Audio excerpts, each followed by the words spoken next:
హల్లెలూయా. దేవుని యొక్క వాక్యం మనం చూద్దాం. యెషయా గ్రంథము 40వ అధ్యాయము 69వ వచనము. సొమ్మసిల్లిన వారికి బలమిచ్చేవాడు ఆయనే, శక్తిహీనులకు బలాభివృద్ధి కలుగజేయవాడు ఆయనే. సొమ్మసిల్లిన వారికి బలమిచ్చేవాడు. సొమ్మసిల్లిపోవడం అంటే మనము ఒక సుదీర్ఘమైన ప్రయాణంలో మనం ఉన్నామనుకోండి. ఆ ప్రయాణంలో మనకి కావలసిన శరీర ఆహారము మనకు దొరకలేనప్పుడు, ఆ యొక్క పానీయము నీళ్లు మనకు దొరకలేనప్పుడు, ఆ ప్రయాణం వెళుతున్నప్పుడు సొమ్మసిల్లిపోతూ ఉంటాం. మనం నడవలసింది ఇంకా ముందు ఉంది, కానీ ఈ మంచులోనే ఆగిపోతున్నాం. ఈరోజు చాలా మంది వారి జీవితాల్లో ఎంతో దీవించబడాలి, ఎంతో దేవుడి కొరకు వెలగాలి, వారు మంచులోనే ఆగిపోతున్నారు, సొమ్మసిల్లిపోతున్నారు, కుప్పకూలిపోతున్నారు. ఈరోజు మీరు ఏ స్థితిలో ఉన్నారు?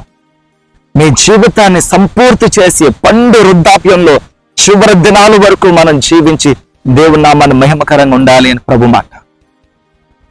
ఆ పైన ప్రభు చిత్తము ఎలాగ మనం అంటే అలాగ 30 ఏళ్ళకు నువ్వు ప్రభు సన్నిధికి వెళ్ళాలి, 30 ఏళ్ళు, 50 ఏళ్ళకి వెళ్ళాలి, 50 ఏళ్ళు, 80 ఏళ్ళకి 80. కానీ దేవుడి చిత్తం జరిగించే విషయంలో మాట్లాడుతున్నా. దేవుడి చిత్తము కొరకు మన విశ్వాసంతో మనం ఎదురు చూసినప్పుడు ఖచ్చితమైన కార్యాలు దేవుడు జరిగిస్తాడు. సో ప్రభు మాట్లాడుతున్నాడు ఇక్కడ, సొమ్మసిల్లిన వారికి బలమిచ్చేవాడు ఆయనే, భక్తిహీనులకు బలాభివృద్ధి కలిగజేయవాడు ఆయనే. భక్తిహీనత, బలాభివృద్ధి. వాళ్ళు భక్తిహీనంగా ఉన్నారు.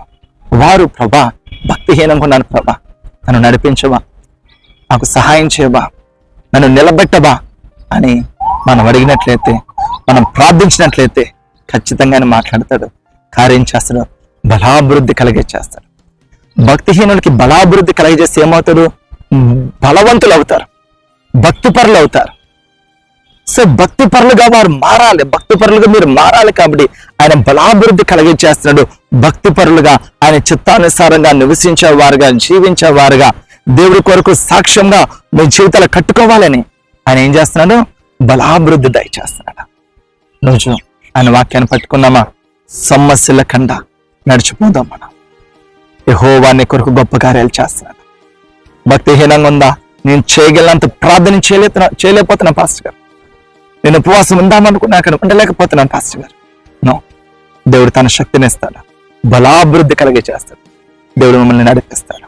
తద్వారా దేవుడికి ఇహలోక సంబంధమైన ఈ లోకానికి, కుటుంబానికి ఆశీర్వాదకరంగా మిమ్మల్ని, మీ కుటుంబాన్ని దేవుడు బలపరిచి దీవించును గాక.